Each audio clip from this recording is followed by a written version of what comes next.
And have Nashville just stole 3 points. A fair result between two very good teams. Defeats Nashville. FC.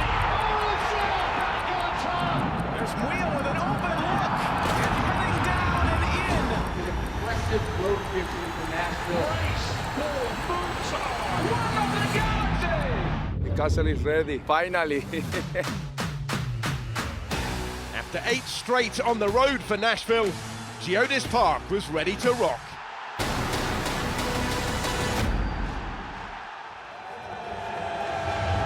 So where better to start our review of Week 9 in MLS than at the league's latest and largest soccer-specific stadium, Nashville SC's 30,000 capacity Geodis Park. The Philadelphia Union were the visitors for the grand opening. This cross-conference matchup was watched by Matt Jackson and Phil Blacker. Long throw comes in dangerously. McCarthy to try and return it, and he certainly caught hold of that.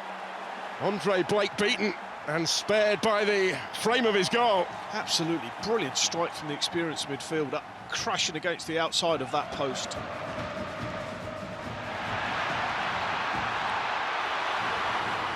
Hani Mukhtar, it was given away initially by Kai Wagner. This is CJ Sapong. Couldn't get his shot away, but McCarthy able to pick the pass. Brilliant attempt from Alex Muil, and still the danger. Hani Mukhtar, it just won't quite go in for Nashville. They started so strongly. Wow, and I think it's a brilliant save as well. I think there is just a tip of the fingertips there from Andre Blake for an unbelievable save. Sapong will get his head to this. Hani Mukhtar just delayed in getting the shot away though, and showed too much of it to Kai Wagner to clear. Can that be struck with the left foot?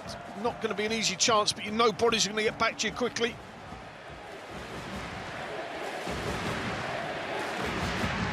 Third Nashville corner of the game already. Comes in towards Zimmerman, he gets the touch to it. Oh, somehow it stayed out. It's another huge chance for Alex Muil. And Andre Blake's goal is leading a charmed life right now.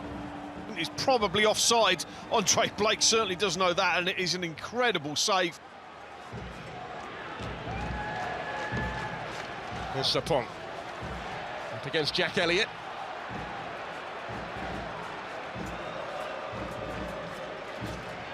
Martinez, a little risky, comes off Sapong. Breaks here for Hani Mukhtar.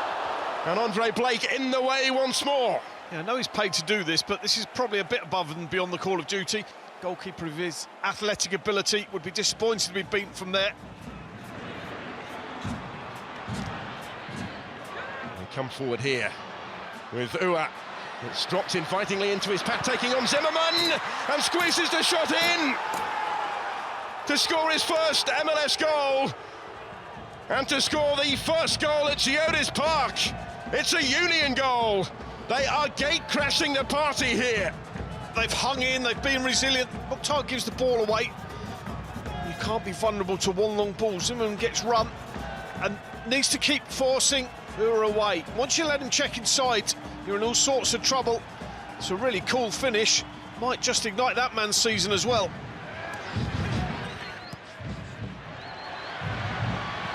Just a link here with Leal, who delivered in towards Dave Romney. Martinez there first. We'll get another opportunity from the corner. Here comes the corner. Just ahead of Zimmerman. There's a big appeal, and the referee points to the spot. It's a penalty to Nashville. Harriel has his head in his hands.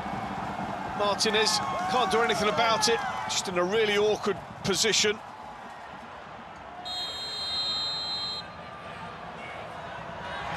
It's Randall Leal, and it's 1-1. A perfect penalty, as it needed to be to find a way beyond Blake today. And Nashville have their goal. Oh, Blake does everything but save this. Goes the right way. Leal strikes it low. Makes it tough for a big goalkeeper to get down. Absolute ecstasy for those fans. Mukhtar will take. Looking for Zimmerman, out as far as Dax McCarthy. Little half appeals for handball again. Chris Penso's been advised to go to the monitor and have a look at this again. Oh, does he head it first onto the arm? And this is such a huge call with pretty much everything riding on it. No penalty. Full time on opening day at Geodis Park. Nashville 1, the Philadelphia Union 1. It's not the fairy tale, but it was, I thought, an incredible atmosphere and a wonderful game, and on another day we should really have come away with all 3 points. Behind Philadelphia and second in the East, the New York Red Bulls and their perfect away record in 2022. But that was soon in jeopardy on a rainy night in Chicago. Boris Sekulic with a blockbuster blocked by the arm of Ashley Fletcher. Xherdan Shaqiri put the fire in front from 12 yards. The Red Bulls had won all 4 road games to start the season and looked to have equalised within a minute. Tom Edwards with what would have been a first MLS goal. His delight took no account of the video review, which found teammate Aaron Long fractionally offside. A rain delay of 80 minutes meant New York had time to ruminate on the decision, but their response was positive in now soggy conditions. Outstanding footwork from Luquinhas set up Patrick Klimala for a leveller that would not be ruled out. His first goal since week 1. A 5th straight away win was New York's goal, their task made easier by 2 red cards for their opponents. John Duran, adjudged to have been too physical, the Colombian surprised to receive a second yellow. But teammate Rafael Shihus found his own dismissal a far more logical conclusion, and going down to 9 men was an obstacle the Fire could not overcome. Though the Red Bulls did rely on a second video review to complete an historic night. When Klimala was upended in the box by Miguel Navarro, the referee's instinct was to wave it away. But a second look brought a change of heart, and the striker would have the chance to write a piece of history. The 1998 LA Galaxy had been the only team to win their first 5 away games at the start of an MLS season. The New York Red Bulls are now the second name on that list. Having lost to the Red Bulls at Exploria Stadium last week without managing a shot on target, Orlando City were back in action there against Charlotte, determined to rediscover their goal threat. Mauricio Pereira hit the post early on as Oscar Pareja's team pushed for the opener.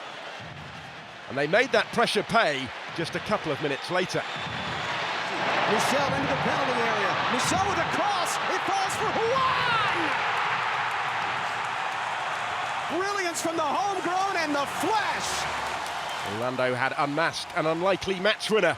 Just the 3rd ever MLS goal for the fullback. And Juan might have had another before half-time. The speed of the break underlining the merits of the nickname, before unselfishly providing a teammate with a chance to take centre stage instead. Here's Facundo Torres! His first at Exploria Stadium, it's 2-0! Charlotte had claimed their first ever away point in MLS with last week's draw at Colorado, but their second half task here was a tough one. Some hope provided when referee Fotis Bazakos pointed to the spot as Rodrigo Schlegel brought down Alan Franco. The responsibility of taking Charlotte's first ever MLS penalty fell to Christian Fuchs, and although the captain converted with composure, it ultimately failed to kickstart a comeback. Montreal were slow starters in MLS this season, but quickly out of the blocks here. Kamal Miller on target inside 4 minutes against Atlanta United. The two sides had played out a 6-goal thriller in week 4. Only Sebastian Breza's fine save prevented an equaliser soon after. But there was little he could do to stop Marcelino Moreno early in the second half. An outrageous piece of skill from the Atlanta number 10. Marcelino Moreno takes it out of the sky, a little shimmy and a shake, and Atlanta are level. But Montreal are a side that's growing all the time. The 3 defeats with which they began the league campaign, a distant memory. Only Andrew Gutman's clearance stopped them retaking the lead. And a 4th win in 5 MLS games was sealed by the home team inside the last 10 minutes. Outstanding play from Miller set up Joaquin Torres for a winning goal of high quality. Montreal striking a confident tone. Staying in Canada, where FC Cincinnati made the trip to Toronto and went in front just before the break at BMO Field as the Cincinnati centre-backs combined. Nick Hagland with the assist against a former club. The super draft pick, Ian Murphy, to score his first ever MLS goal. There was a more familiar name on the score sheet 7 minutes into the second half. The long throw towards Acosta here, and he gets that shot across goal and into the net to double Cincinnati's lead. Luciano Acosta scoring in successive matches, and his side would need the security of that second goal when Toronto then halved the deficit through Jesus Jimenez. A 7th of the season for the Spanish striker. Nobody has more in MLS this year. With TFC pressing for parity, aiming to avoid back-to-back defeats, Cincinnati had the chance to settle it in stoppage time on the counter. Their own top scorer, Brandon Vazquez, led the charge, but Alvaro Barreal failed to find the finish. As it transpired, though, Pat Noonan's team had done enough for a third win of the league season, just one short of their total from the whole of last year already. The New England Revolution gave a full debut to 19-year-old Damian Rivera against Inter Miami. It didn't take long to pay off. Rivera, left-footed drop. Oh my word! His first start, his first MLS goal. The Revs on the board, ready to jump. Miami had won 3 on the spin, a run that began by beating the Revs in week 6. But by the time Damian Lowe was sent off for a second yellow card, it was clear this would be a different story. Phil Neville's side had been forced into early changes after losing key striker Leo Campana and defender Eme Mabika to injuries. The readjustments and the red card left gaps to exploit. Buxa makes it 2! Adam Buxa for the 3rd game in a row, and that's a big goal for the New England Revolution. The Revs had been boosted by the return from injury of goalkeeper Matt Turner, and they were dominating possession. Sebastian Lletget went close to a third. They didn't need the extra insurance. A man down, Miami were in no position to turn this one round. And when Jairo Quinteros came through the back of Buxa with 14 minutes to go, they played out the remainder with just 9 on the field. A second win in 7 was soon confirmed for New England. Miami's winning streak was over.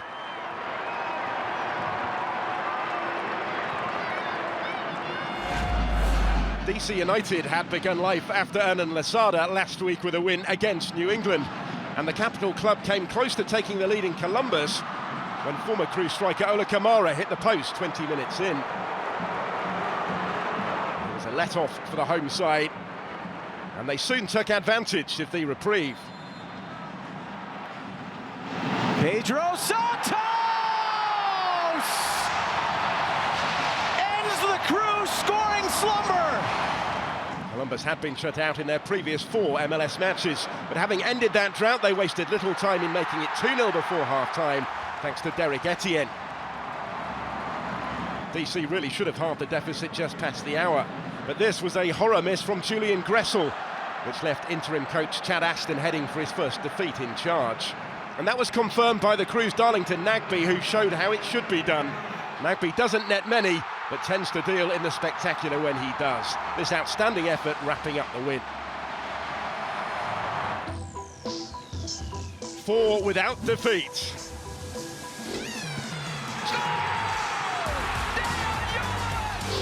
The LA Galaxy. Chicharito got there and about to 10. Winless in 5.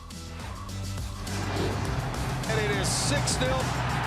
But unbeaten at home, Real Salt Lake. Yes! Justin Mira!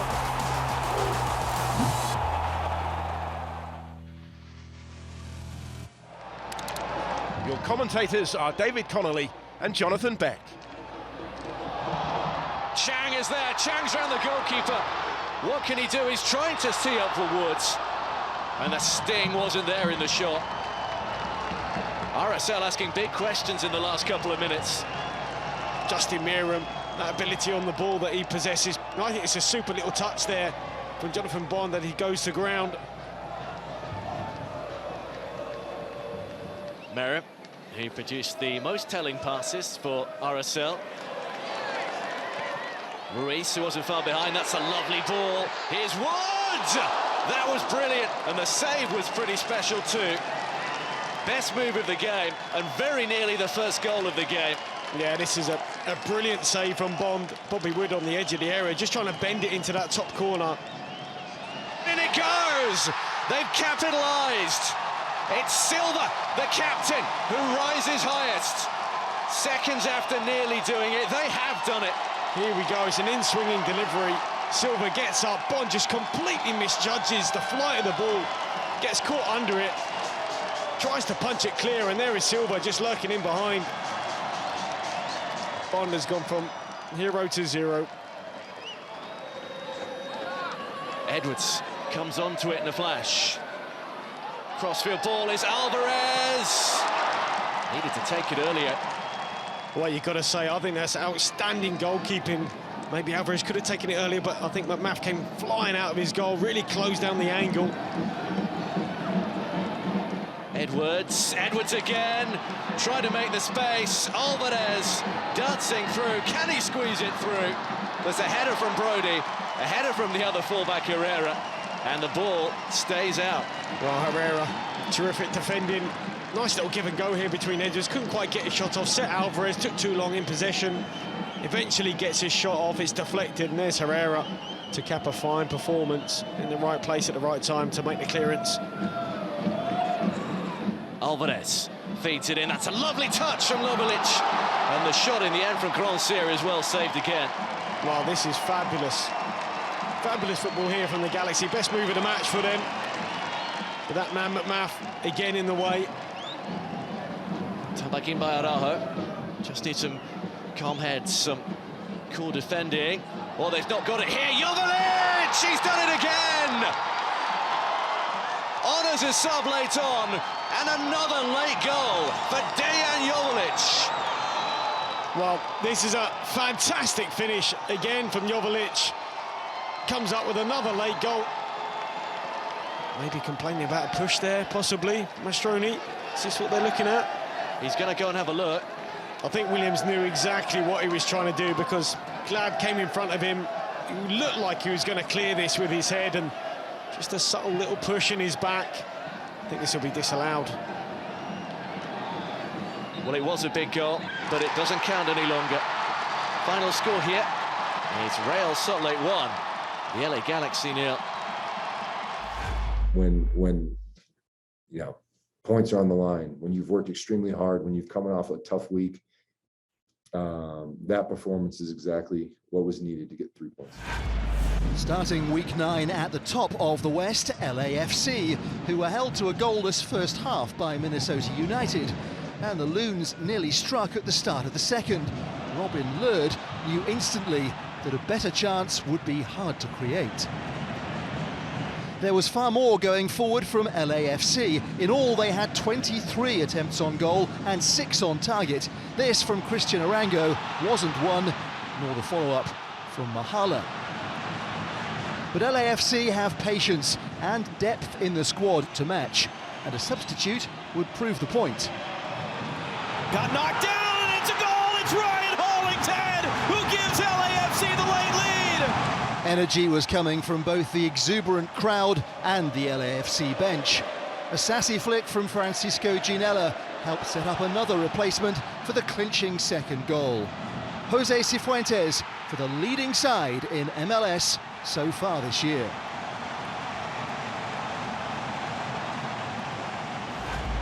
Having been defeated in one Texas derby last week, the Houston Dynamo were determined not to lose another one. The long-distance shot that goes just inside!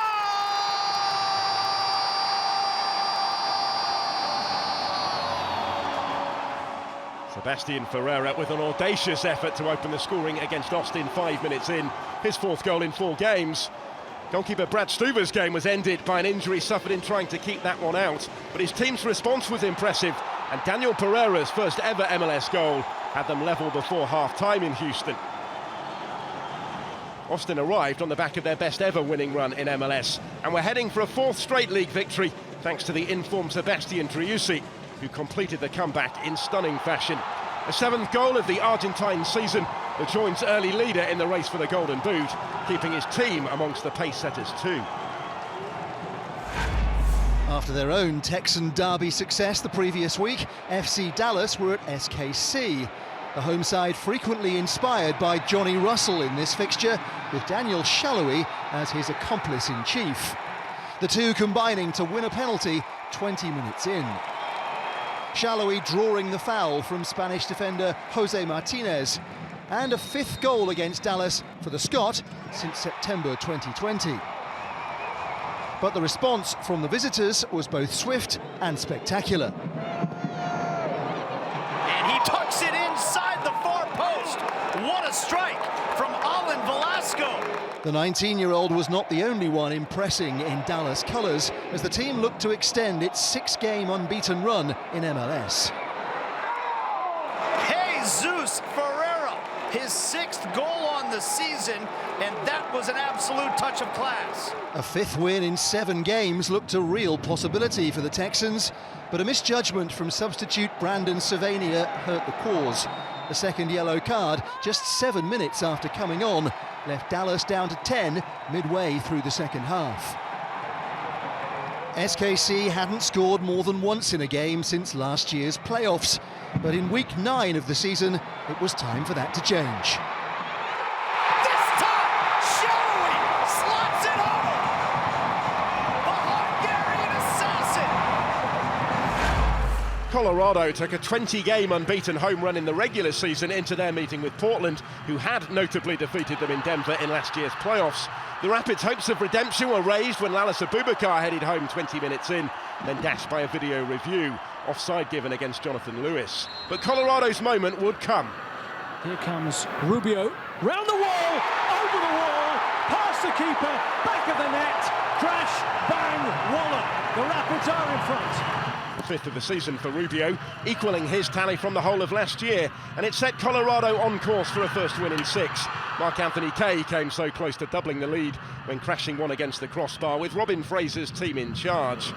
The Timbers' chances appeared to improve when the home side went down to 10 men just past the hour. A red for Rubio, who was reckless with this challenge on Justin Rasmussen, and given the goal scorer had already been booked earlier, he knew what was coming. But the anticipated Portland pressure didn't really materialise before the KO blow. Chance here for Kaye on his left. Anthony Kaye! The Canadians' 3rd goal of the campaign wrapped up the win, but it's 3 games without a goal now for Portland. Our final game is a cross-conference meeting between New York City FC and the San Jose Earthquakes. The MLS Cup champions had found the net 11 times in their 2 previous games, but Tylis Magno and Tati Castellanos were both fractions away as they tried in vain to secure a first-half lead. Ronnie Dyler's men weren't the only ones in improved goal-scoring form, with the Quakes winning an extraordinary game 4-3 against Seattle last time out.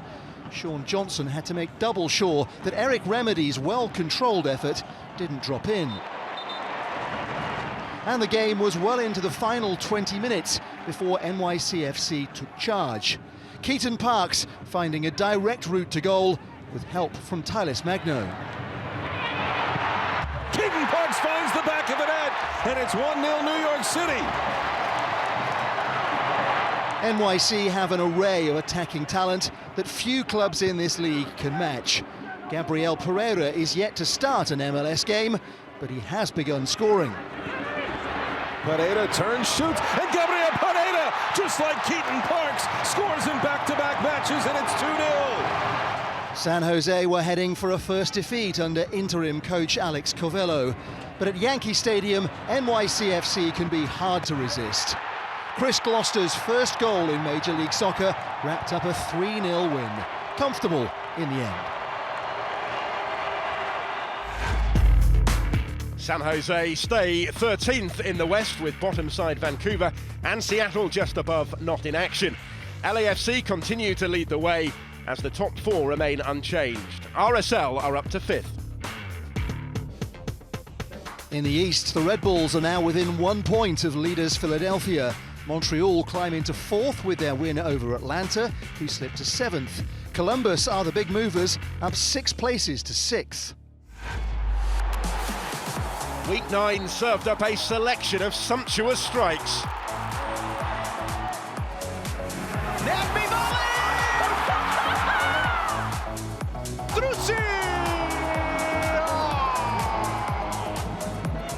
and a feast of free kicks. Pedro Santos!